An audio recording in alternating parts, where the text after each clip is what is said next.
et ça n'annonce que des bonnes choses pour la suite. Du coup, qu'est-ce qu'on fait maintenant qu'on a ça? Tout quitter pour partir voyager à vélo, c'est l'idée derrière le bruit du gravier. Nous, c'est Fiona et Brian et on vous partage ici nos péripéties sur les routes du monde. Alors, abonnez-vous et bienvenue dans ce nouvel épisode au Canada.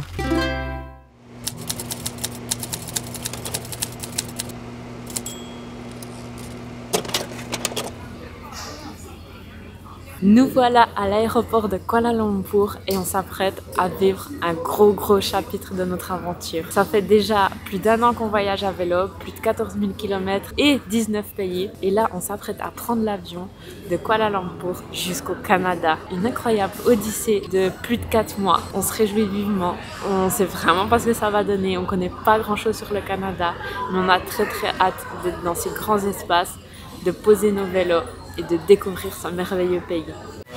Bon, en gros, on vous explique. Le Canada, c'est le 2e plus grand pays du monde après la Russie. Le 2e plus grand pays du monde! Qu'est-ce qui nous a pris de vouloir le traverser? Le pays est divisé en 10 provinces et il y a 2 langues nationales, l'anglais et le français. Nous, notre idée, c'est de découvrir le territoire de Vancouver, tout à l'ouest, à Montréal, à l'est. Pour avoir bien le temps de le traverser, on prévoit 4 mois et demi environ. Même si on ne sait pas encore trop par où passer. Vous vous demandez sûrement pourquoi le Canada? Parce que ça matchait parfaitement avec les saisons, parce qu'on ressent le besoin de grands espaces et d'aventures, parce qu'il paraît que les habitants y sont accueillants. Et aussi parce qu'au final, on n'en connaît pas plus que ça. Pour nous, le Canada, c'est des gens gentils et des forêts de sapins partout. Retenez bien ça pour découvrir comment on se plante sur un de ces paramètres. On est stressé et excité à la fois. Allez, on vous emmène avec nous dans cette folle épopée. Non mais on va vraiment traverser le 2e plus grand pays du monde. Ça y est, nous sommes arrivés au Canada. On a déjà récupéré toutes nos sacoches. Maintenant, il ne reste plus qu'à attendre les vélos. Et ce sera parti pour une nouvelle aventure. Et on vous emmène dans cette nouvelle aventure de plusieurs mois à vélo au travers du Canada. Ça y est, ils sont là. Les bagages des clients débarquant du vol Air Canada 1301. Nous voilà au Canada. On s'apprête à partir pour découvrir ce pays, ça promet. Mais avant ça, on va aller visiter Vancouver. Là, on était accueillis par 2 brancheurs tellement gentils. On était super bien introduits à Vancouver, une ville très verte avec plein de parcs, plein d'arbres, plein de verdure, ça fait du bien. On se plaît vraiment déjà beaucoup ici. On va aller découvrir le centre-ville et ses alentours à vélo et ça se passe maintenant. I remember the days, all those years ago that never fade away.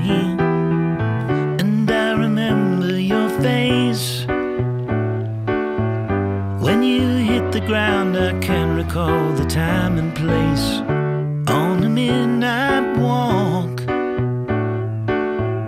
through the old streets, trying to turn back the clock to the days of old, back to the days when all the things we knew were made of gold. As the world moves on, time sings a song. In the old neighborhood, as the clock strikes 1, the memory lives just as it stood, like a quiet dream.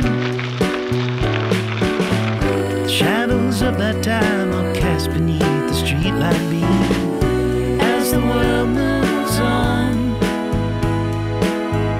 time sings a song. Don't cry, don't cry. As the days move along, you can remember their song. I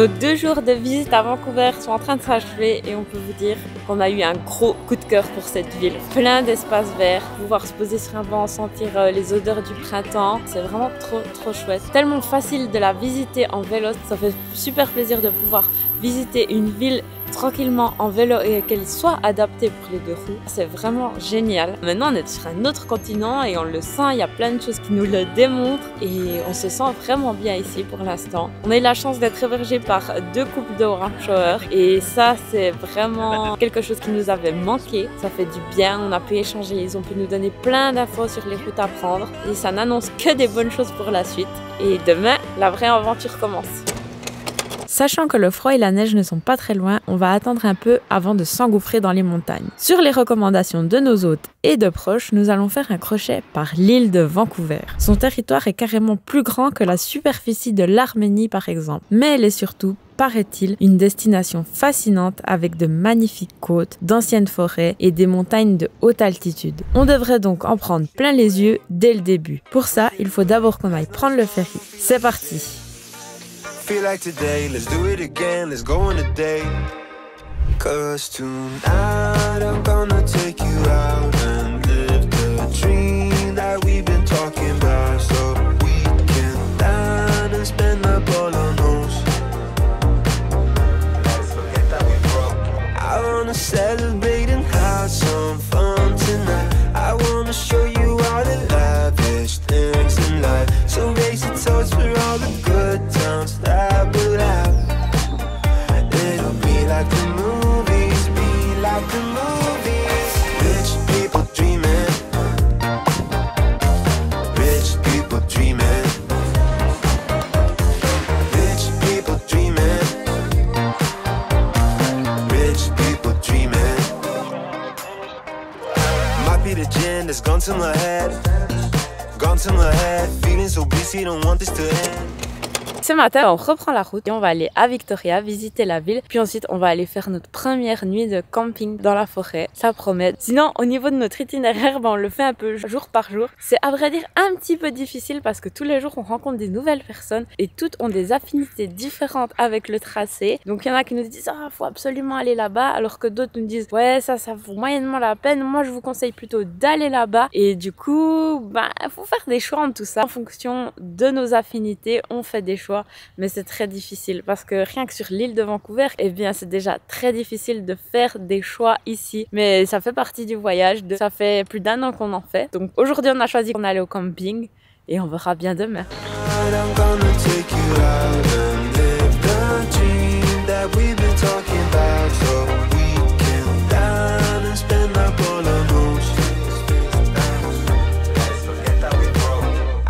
Celebrate and have some fun tonight. I wanna show you all the lavish things in life. So raise a toast for all the good times that we'll have. It'll be like the movies, be like the movies. Rich people dreaming, rich people dreaming, rich people dreaming, rich people dreaming. Enfin, une belle carte pour vous expliquer ce qu'on est en train de faire parce qu'on fait que de croiser des gens, on n'arrive pas à avancer. Les Canadiens, c'est des tarés, ils sont tout le temps en train de venir tchatcher avec nous. Et les gens sont tout le temps en train de nous demander où on va. Et franchement, on se rappelle pas des noms. Et là, c'est l'occasion de présenter ce qu'on est en train de faire. Hier, on est arrivé ici en haut au ferry, on a tout longé là. Et par ici, on a trouvé un warm shower qui était méga sympa avec qui on a pu discuter, manger un petit truc. On a eu à déjeuner, autant vous dire, un déjeuner de roi. Et ensuite on a repris la route et on est allé visiter Victoria. On s'est tout baladé ici autour, on est passé au centre-ville et maintenant on est sur cette route. C'est Galloping Gose Regional Train with my best accent. Et puis du coup on va tout longer là. Et puis après on ira au camping ce soir. Parce que pour ceux qui se sont plaints que le Japon ou que la Corée ou que Taïwan c'est cher, ben franchement faut se remettre à l'évidence, le Canada ça c'est cher. Ici un repas à midi sur un banc froid c'est presque 10 francs suisses. Au Japon pourquoi? Pour moins de 10 francs on avait des sushis, on avait des boissons, on avait un max de trucs quand même. Donc on est passé un peu là du tout au tout. Malaisie où franchement manger pour moins de 4 francs et un énorme plat. Et ici pour 10 francs on mange un bon petit plat, mais ma foi, c'est froid avec une magnifique vue.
Voilà, arrivé au bout de notre étape du jour et franchement, c'était des paysages de dingue. C'était complètement les routes qu'on avait envie de prendre, des petits chemins en gravier au milieu de grandes forêts. Ça fait trop du bien. Et c'était toute la journée comme ça. Toute la première partie de la journée, ça a été des pistes cyclables. Puis ensuite, on a suivi le Galapagos Trail qu'on peut que vous conseiller parce que c'est tout le long sur des petites routes en gravier, juste somptueuses. Et là, on vient d'arriver à notre camping. Donc on fait un petit aller-retour puisque c'est un cul-de-sac, mais ça vaut tellement la peine. Du coup, ce soir, ça veut dire première nuit sous tente au Canada, première nuit dans notre nouvelle tente, car oui, on a acheté une nouvelle tente car on en avait besoin. On est dans un camping, c'est assez simple, mais il y a quand même tout ce qu'il faut. Et il y a même les fameuses boîtes où mettre sa nourriture pour pas que les ours viennent nous voir cette nuit. On peut dormir sur nos deux oreilles. Tout ce qui est nourriture et cosmétiques, on les met là-dedans.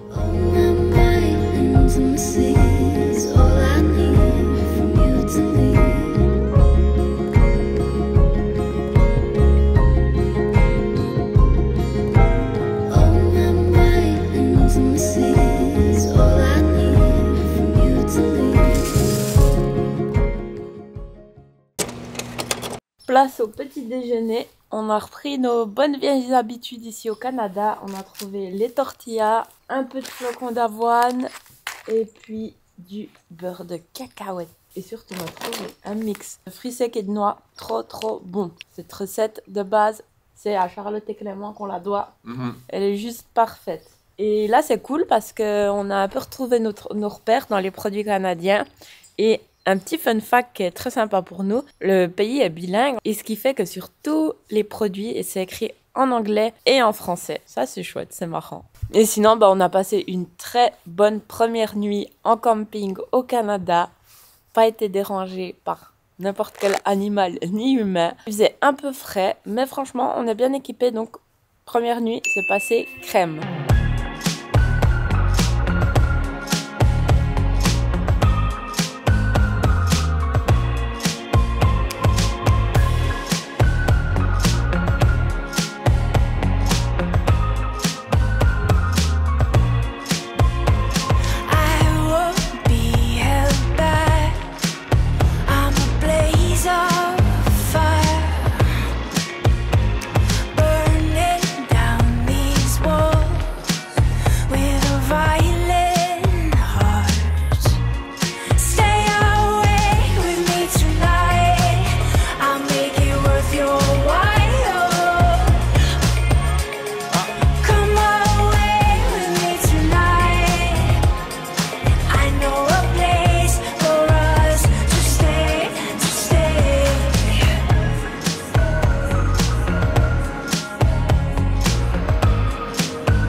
Un petit point de situation sur le camping. On s'attendait à être dans la nature, mais on s'attendait clairement pas à ça. Premièrement, dans les campings qu'on a fait jusqu'à maintenant, il n'y a pas l'électricité. Deuxièmement, les toilettes, c'est très sommaire. Des toilettes sèches. Et puis pas de lavabo, il n'y a pas de quoi faire la vaisselle. Et oui, pour faire la vaisselle, encore pire. Il y a juste un robinet d'eau potable. Au robinet, là-bas, on n'a pas le droit de faire la vaisselle. Et en questionnant les gens et le ranger, c'est une question un petit peu qui dérange apparemment. Parce qu'on leur a dit, mais on fait la vaisselle où? Et on jette l'eau sale où? Et des gens, ils répondent à moitié. Et ce soir, le ranger, il a quand même plus ou moins répondu, en fait, que les gens jetaient dans la nature. C'est un sujet un peu tabou apparemment, parce que c'est complètement stupide vu qu'il faut faire attention aux ours. Et si on fait la vaisselle et qu'on jette l'eau à côté de sa tente, ben c'est un peu comme si on avait laissé de la nourriture. Et il y a un autre sujet. Hier soir, on a vraiment eu de la chance. On est tombé dans un camping qui avait des box à nourriture. Et ce soir, il n'y a pas de box à nourriture. Et là, je m'apprête à faire un truc de dingue. J'ai attaché notre cadenas. Parce qu'en plus de ça, on a acheté un cadenas parce qu'au box à nourriture, il y a moyen de le locker. Donc quand on est en camping, ça devient super stylé. Parce que du coup, on peut mettre toute notre nourriture, nos affaires de valeur dans le box. Donc ça, c'est un très bon point.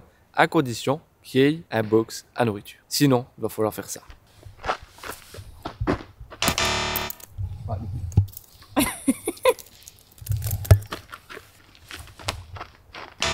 À chaque fois.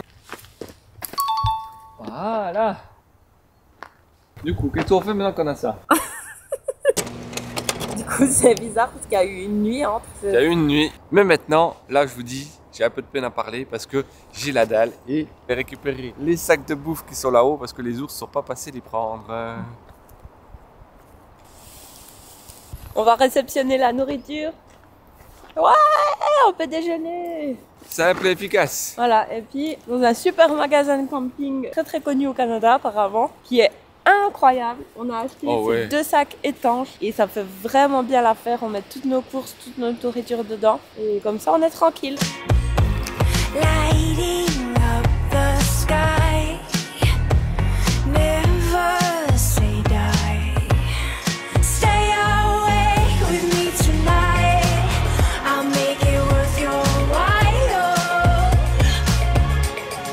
Come away with me tonight, and I know a place for us to stay, to stay, to stay.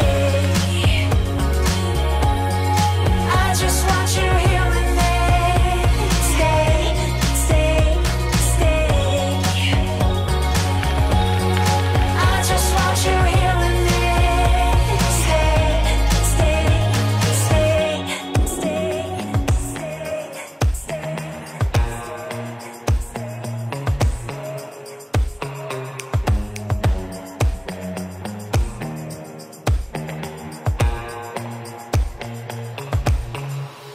Stay awake with me tonight. I'll make it worth your while. Come away with me tonight. I know a place for us to stay, to stay. Stay awake with me tonight. I'll make it worth your while.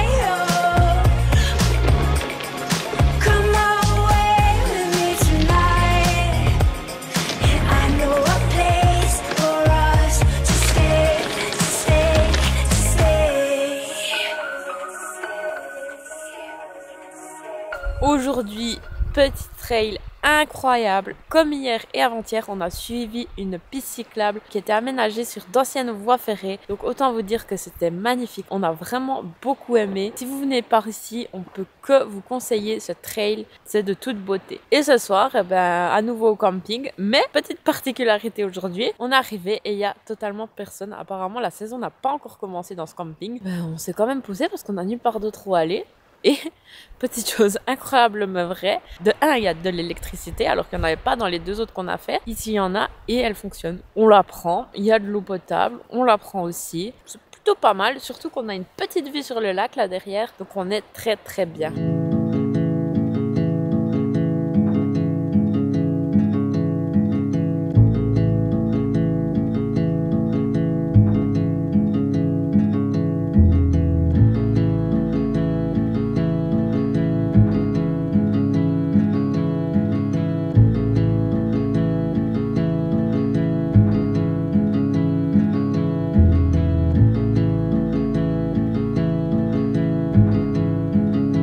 nous avons emprunté le magnifique Cowichan Valley Trail. Ce sentier est construit sur l'héritage des anciennes lignes de chemin de fer et des routes de bûcherons. D'ailleurs, ce tracé fait aussi partie du Sentier transcanadien, un réseau de chemins qui traverse le Canada d'un océan à l'autre. Ça ne devrait pas être la seule fois que nous l'empruntons. Ses débuts en terre canadienne sont grandioses. Il est désormais l'heure de rouler vers notre prochaine hôte. Si ce n'est pas déjà fait, n'oubliez pas de vous abonner à la chaîne, car la semaine prochaine, on poursuit notre découverte de l'île de Vancouver avec vous avant d'aller s'engouffrer dans les montagnes. On vous promet de très beaux paysages et de chouettes anecdotes. N'hésitez pas à liker, commenter, vous abonner et partager notre contenu. On vous remercie pour le soutien et on se dit à très vite sur les routes du Canada à vélo.